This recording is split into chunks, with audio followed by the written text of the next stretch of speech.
Bom, a gente falava anteriormente da queda da Bastilha como um marco para a Revolução Francesa. E a citação do Eric Hobsbawm vai resumir bem, né? Porque na sua obra Era das Revoluções, ele vai dizer o seguinte: em tempos de revolução, nada melhor e mais poderoso do que a queda dos símbolos. Então, a queda da Bastilha vai representar, para além de uma tomada, de uma prisão, vai representar principalmente, né, o enfraquecimento do poder absoluto na França. Nos bastidores, o Luís XVI ele vai convocar o exército para dissolver a Assembleia. Né? A gente viu que essa foi a motivação da invasão do povo na Bastilha. A notícia ela vai se espalhar em Paris e a multidão se revolta e invade os arsenais do governo, que é justamente a prisão. A Bastilha constituía um dos maiores símbolos do absolutismo francês. Então, a população invade a Bastilha. Né? Então, agora, o que era soberano, o rei que era soberano, essa soberania ela vai ser transferida para o povo. O povo agora é soberano. O povo invadiu a Bastilha, né? Derrubou o símbolo da supremacia do Luís XVI, do rei Luís XVI, né? Então, o povo ele vai se sentir fortalecido nesse período, né?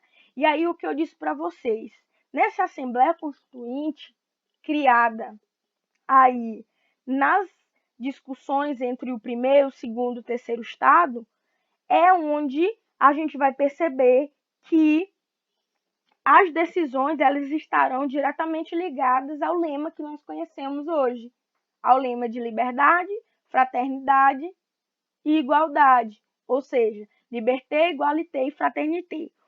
Outro símbolo da Revolução Francesa. O que é que eles vão decidir na Assembleia Nacional Constituinte?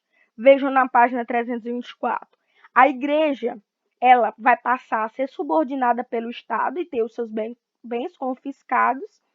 E em 1791 vai ser finalizada a Constituição Francesa, que vai declarar que a França não é mais uma monarquia absolutista, mas sim uma monarquia constitucional, né?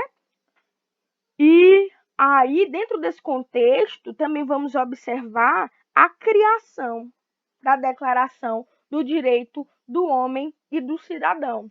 Nós também vamos perceber que essa Declaração dos Direitos, ela vai ser base para o que hoje conhecemos de direitos humanos, porém, né, dentro aqui do contexto francês, a gente vai perceber algumas críticas, né?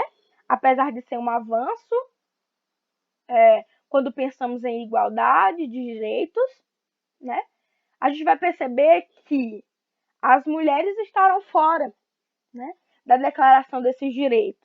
E no próximo vídeo a gente vai vai tentar conversar sobre a condição das mulheres dentro da sociedade francesa revolucionária, né?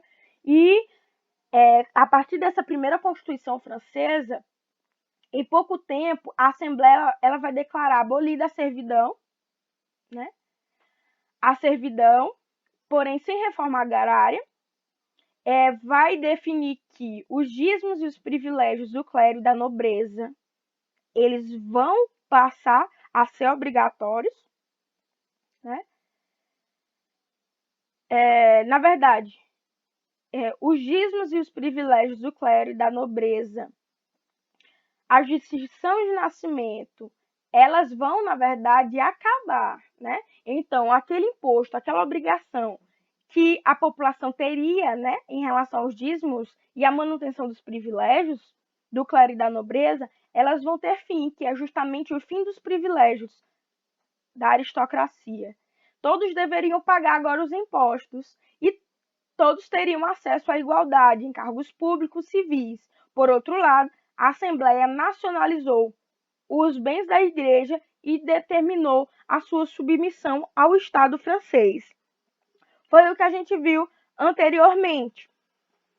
A igreja ela já vai passar a ser submetida, ao Estado, né? E vão ter seus bens controlados também pelo governo.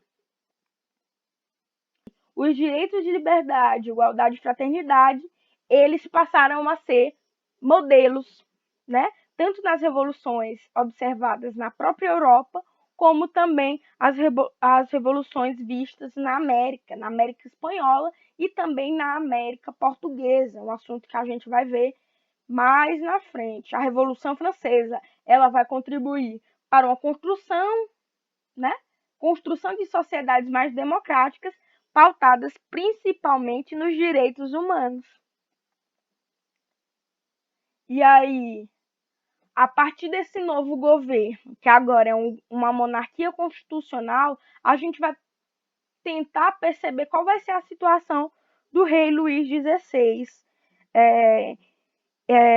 depois de todas essas transformações vistas nos vídeos anteriores, né? O que vai acontecer? 2 anos que seguiam a queda da Bastilha, o rei Luís XVI e a sua família permaneceriam o quê? Eles permaneceriam distantes, né? Escondidos ainda em Paris sem poder sair, porque o povo ainda estava muito revoltado com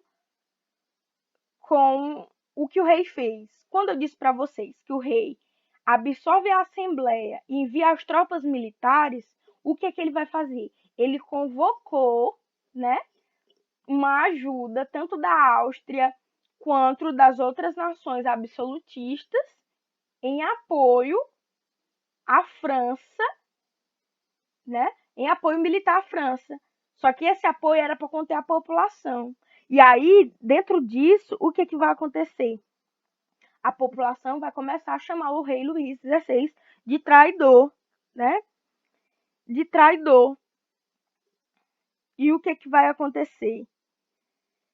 A população seguindo principalmente os princípios do iluminismo, o rei ele vai estar em uma situação complicada, né? Porque a soberania antes vista, ele como um rei absoluto, e depois da França e o seu governo passar por esse turbilhão de manifestações, o rei ele vai tentar fugir, ele vai tentar ter um apoio em outro lugar, né? E vai receber principalmente o apoio da família, né? Da sua família que morava na Áustria. Então ele vai fazer o quê? Ele vai tentar fugir com a família real, né? Só que ele vai ser contido, porque a população vai reconhecer o rei. O rei, então, ele vai ser levado para a prisão e vai ser ali condenado por traição. E depois